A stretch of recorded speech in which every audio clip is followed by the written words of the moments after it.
Switzerland के विश्व प्रसिद्ध स्टैटिस्टिकल इंस्टीट्यूट के अनुसार पिछले 5000 वर्ष के मानव इतिहास में कुल 15,513 छोटे बड़े युद्ध लड़े गए हैं, जिनमें कुल 4 अरब लोग मारे जा चुके हैं। इन 5000 वर्षों में मात्र 292 वर्ष ही शांतिपूर्ण रहे हैं। प्रथम विश्व युद्ध की शुरुआत 28 जुलाई 1914 में हुई। 4 वर्षों तक चलने वाला यह युद्ध ऐसा युद्ध था जो विश्वव्यापी एवं सबसे बड़े पैमाने पर लड़ा गया था। यह युद्ध यूरोप, एशिया और अफ्रीका 3 महाद्वीपों के जल, थल और आकाश में लड़ा गया। इसमें भाग लेने वाले देशों की संख्या, इसका क्षेत्र और इससे हुई क्षति के अभूतपूर्व आंकड़ों के कारण ही इसे विश्व युद्ध कहा जाता है। दोस्तों, प्रथम विश्व युद्ध लगभग 52 महीने तक चला, जिसमें 37 देशों ने भाग लिया था। उस समय की पीढ़ी के लिए यह जीवन की दृष्टि बदल देने वाला अनुभव था। करीब आधी दुनिया हिंसा की चपेट में चली गई और इस दौरान अनुमान के आधार पर 1 करोड़ लोगों की जानें भी गई तथा इससे 2 गुने घायल हो गए थे। इसके अलावा बीमारियों और कुपोषण जैसी घटनाओं से भी लाखों लोग मारे गए थे। विश्व युद्ध के खत्म होते होते 4 बड़े साम्राज्य जैसे कि रूस, जर्मनी, ऑस्ट्रिया, हंगरी और उस्मानिया पूरी तरह से नष्ट हो गए थे। आइए आज आप और हम प्रथम विश्व युद्ध से जुड़े कुछ महत्वपूर्ण कारणों पर चर्चा करें। उग्र राष्ट्रवाद। यूरोप के इतिहास का 1815 से 1871 का काल राष्ट्रता यानी एकता का युग था और इसी सिद्धांत के आधार पर नए नए राज्यों का निर्माण भी हुआ था। इनमें जर्मनी और इटली की एकता राष्ट्रता के सिद्धांत की महान विजय थी। एकता की विजय तो इस काल में अवश्य हुई, परंतु जिस ढंग से एकता की विजय हुई थी उससे यूरोप में नई नई समस्याओं का आगमन हुआ था। फ्रांस से एल्सास और लॉरेन के प्रदेश 1871 में छीन लिए गए थे। इसके अलावा प्रशिया में पहले ही पोलैंड का बहुत बड़ा भाग सम्मिलित था। इटली की भी यही दशा थी। डल्मेशिया, ऑस्ट्रिया जैसे प्रदेश अब भी ऑस्ट्रिया के ही अधीन थे। 1871 में जर्मनी ने अपनी महान सैनिक शक्ति की बदौलत ऑस्ट्रिया और फ्रांस को हराकर यूरोपीय राजनीति में प्रमुख स्थान प्राप्त कर लिया था। वह अपने आप को सर्वश्रेष्ठ राज्य समझने लगा। प्रथम विश्व युद्ध का एक महत्वपूर्ण कारण यूरोपीय देशों के बीच गुप्त संधियां थी, जिसने यूरोप को 2 विरोधी गुटों में बांट दिया था और गुप्त संधियों की शुरुआत बिस्मार्क द्वारा ही की गई थी। 1871 में फ्रांस को हरा करके बिस्मार्क ने जर्मनी का एकीकरण किया था।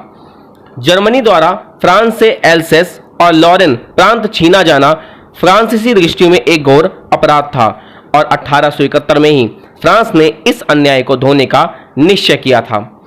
फ्रांस अकेले जर्मनी की बराबरी नहीं कर सकता था। ऐसी स्थिति में अगर उसे जर्मनी से प्रतिशोध यानी बदला लेना है तो अन्य देशों की मदद आवश्यक थी। अतः बिस्मार्क की नीति यह थी कि यूरोप के देशों को फ्रांस का मित्र बनने से रोका जाए। बिस्मार्क की कूटनीति के फलस्वरूप फ्रांस कुछ दिनों के लिए अकेला पड़ गया। यूरोप में कोई देश उसका साथ देने वाला नहीं था। 1890 में जब बिस्मार्क का पतन हो गया तो फ्रांस सबसे पहले रूस की ओर झुका। यूरोप के महान राज्यों में रूस ही ऐसा था जो फ्रांस के साथ दोस्ती कर सकता था। धीरे धीरे फ्रांस ने अपनी कूटनीति यानी चालाकी की बदौलत 27 दिसंबर 1893 को रूस के साथ एक समझौता कर लिया। इसके बाद फ्रांस के अकेलेपन का अंत हो गया और यूरोप 2 गुटों में बंट गया। एक और इंग्लैंड, फ्रांस, रूस और जापान थे, वहीं दूसरी ओर जर्मनी, ऑस्ट्रिया, टर्की और इटली थे। दोनों ही दलों में शत्रुता थी और दोनों ही गुट एक दूसरे को संदेह की घृणा और द्वेषपूर्ण दृष्टि से देखते थे, जिस कारण 1914 का महायुद्ध आरंभ हुआ था। संपूर्ण विश्व इस समय 2 विरोधी गुटों में बटा हुआ था। युद्ध अवधि के दौरान ही इटली 26 अप्रैल 1915 को धुरी राष्ट्र गुट से अलग हो गया तथा मित्र राष्ट्र गुट में शामिल हो गया था। वहीं दूसरी ओर जर्मनी के यू बोट पनडुब्बी द्वारा इंग्लैंड के लुसितानिया नामक जहाज को डुबोने के बाद 1917 में अमेरिका भी इस युद्ध में मित्र राष्ट्र की ओर से शामिल हो गया, क्योंकि इस जहाज पर मरने वाले अधिकतर व्यक्ति अमेरिकी थे। सैनिक शक्ति की बदौलत जर्मनी यूरोप का सबसे शक्तिशाली राज्य बन गया था। देशों के बीच हथियारबंदी की होड़ इस युग की प्रमुख विशेषता थी। यूरोप के इतिहास में 1871 से 1914 का काल अंतर्राष्ट्रीय अशांति के नाम से मशहूर है। इस युग की विशेषता यह थी कि यूरोप के सभी देश अपने आप को आधुनिकतम हथियारों से लैस करने का जी तोड़ प्रयास कर रहे थे। 1871 के बाद यूरोपीय देशों में अपनी सैन्य शक्ति को बढ़ाने तथा सेना को आधुनिकतम हथियारों से लैस करने की एक होड़ मच पड़ी। प्रत्येक देश सेना में उन्नति के लिए पागल हो रहा था। भय से भय की उत्पत्ति होती है और इसी स्थिति में उस सैनिकवाद का जन्म हुआ जिस कारण संपूर्ण महाद्वीप में अराजकता का वातावरण छा गया था। औद्योगिक क्रांति के कारण यूरोपीय देशों के समक्ष व्यावसायिक माल की खपत और कारखानों के लिए कच्चे माल की प्राप्ति की समस्या उत्पन्न हुई। इसका हल उन्हें साम्राज्य विस्तार में ही दिखाई दिया। यूरोप के सभी देशों में अपने अपने उपनिवेश स्थापित करने की तेज इच्छा थी, जिस कारण अंतर्राष्ट्रीय प्रतियोगिता पैदा हो गई थी। यूरोप का हर देश संसार के प्रत्येक कोने में बाजार स्थापित करना चाहता था। उपनिवेश विस्तार की प्रतियोगिता चल रही थी। जर्मनी और इंग्लैंड इस क्षेत्र में एक दूसरे के प्रबल विरोधी बन चुके थे। इस प्रकार उपनिवेश विस्तार की भूख भी युद्ध का कारण बनी। युद्ध का एक प्रमुख कारण अखबारों द्वारा ऐसे झूठे प्रचार करना था जिनसे दूसरे देशों की राष्ट्रीय भावना को ठेस पहुंचती थी। राष्ट्रीय भावनाओं को उभारना, दूसरे देशों की स्थिति के बारे में गलत प्रचार करना और शांति कायम करने वाली बातों को दबाना, यह सब अखबारों का काम था। इसमें कोई संदेह नहीं है कि अखबारों ने देशों के आपसी विवादों को बढ़ाने में तथा युद्ध की भूमिका को तैयार करने में एक बड़ा योगदान दिया था।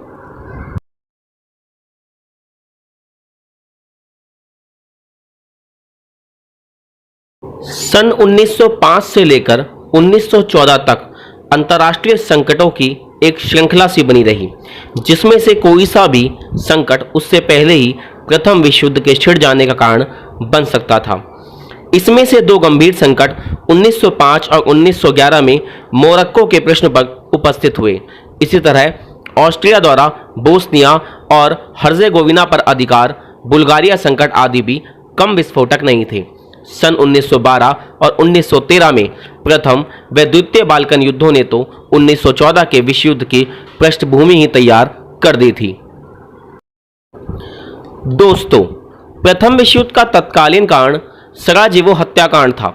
28 जून 1914 को ऑस्ट्रिया के युवराज आर्कड्यूक फ्रांसिस फर्डिनेंड तथा उनके साथ उनकी पत्नी बोस्निया की राजधानी सराजेवो का दौरा करने के लिए गए थे। वहां पर एक सर्ब क्रांतिकारी ने बम फेंककर उनकी हत्या कर दी। ऑस्ट्रिया को जब राजकुमार के वध की सूचना का समाचार ज्ञात हुआ तो वहां के निवासियों को बड़ा दुख और क्रोध आया।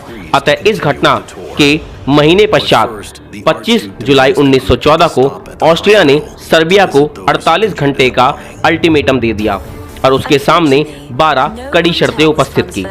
परिस्थिति से बाध्य मजबूर होकर सर्बिया ने लगभग सभी शर्तों को स्वीकार कर लिया, सिवाय एक ऐसी शर्त के जिससे सर्बिया की प्रभुसत्ता पर ऑस्ट्रिया का हस्तक्षेप हो जाएगा। रूस ने सर्बिया को सहायता देने का वचन दिया। रूस को फ्रांस का समर्थन प्राप्त था।